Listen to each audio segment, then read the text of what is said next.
તો તમે જ્યારે બુરાનો આવો તો બુરાનો એ આઇલેન્ડ છે અને બુરાનો ઉપર બે વસ્તુ ખાસ જોવા જેવી છે. એક છે કલરફુલ હાઉસીસ, હું તમને વિડીયોમાં બતાવું એ કલરફુલ હાઉસીસ જોવા જેવા છે. અને બીજું છે અહીંયાનો લેસ. આપણે જે સુરતની અંદર લોકો લેસ યુઝ કરે છે અને લેસ બનાવવાના અલગ અલગ મશીન છે, એ ટાઈપનું અહીંયા 16મી સદીથી લેસ બનાવવાનું મેન્યુફેક્ચરિંગ ચાલે છે. આ લોકોની એક આર્ટ છે અને વારસો એનો ચાલે કરે. લેસમાં નવાઈ એ છે, આપણા લોકો પણ ત્યાં બનાવે છે, પણ આ લોકોનું જે જૂનું ટ્રેડિશન છે એ ટ્રેડિશન એવું છે કે નીડલ લેસ બનાવવાનો, એટલે હેન્ડક્રાફ્ટેડ લેસ બનાવે. એટલે આમ એરી જાળી જેવો લેસ આપણે કહીએ. અને એ લેસ બધા અલગ અલગ ડેકોરેશનમાં, પછી હેન્કરચીફમાં, પછી આપણે કહીએ કે ટેબલ ડેકોરેશનમાં યુઝ કરે લોકો. તો બે પ્રકારના લેસ આ લોકો બનાવે છે, વિથ બોબિન અને વિધાઉટ બોબિન.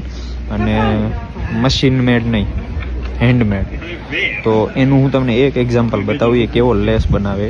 આ આખો એરી લેસ છે, મતલબ જાળીદાર આખો લેસ. તો આ ટાઈપની આખી પેટર્ન એ લોકોએ બનાવી છે, કાઇન્ડ ઓફ. તમે જુઓ તો બીજી ખાસિયત એ છે, એક લેસ સિવાયની બીજી કલરફુલ હાઉસીસ. તમને જો મારા બેકગ્રાઉન્ડમાં દેખાય છે ને, આ બધા કલરફુલ હાઉસીસ છે. તમે જુઓ છે ને, બધા અલગ અલગ કલર. આ રિયલ નજરે જોવાની પછી એક અલગ મજા છે કે ફિલિંગ જ અલગ આવે. હા, અલગ જ ફિલિંગ આવે. અને ફરતી પછી આના પાછું આ વચ્ચે કેનાલ છે નાની, એટલે ત્યાં લોકોને અહીંયા મતલબ રોડ જ નથી, લોકો અંદર મતલબ બોટથી ચાલીને બોટથી મતલબ બધે જવાનું, એમ કહેવાનું મતલબ એ બીજી સિટીમાં, બીજા આઇલેન્ડ ઉપર જે પણ જવું હોય તે વેનિસના મેન આઇલેન્ડ ઉપર. તો બુરાનોની અંદર આવો એટલે બે વસ્તુ ખાસ જોવાની, કલરફુલ હાઉસીસ, આ સ્ટ્રીટ થ્રુ પાસ થઈને, અને બીજી અહીંયાના લેસ બનાવવાનું જે પણ આ લોકોનું ટ્રેડિશન છે.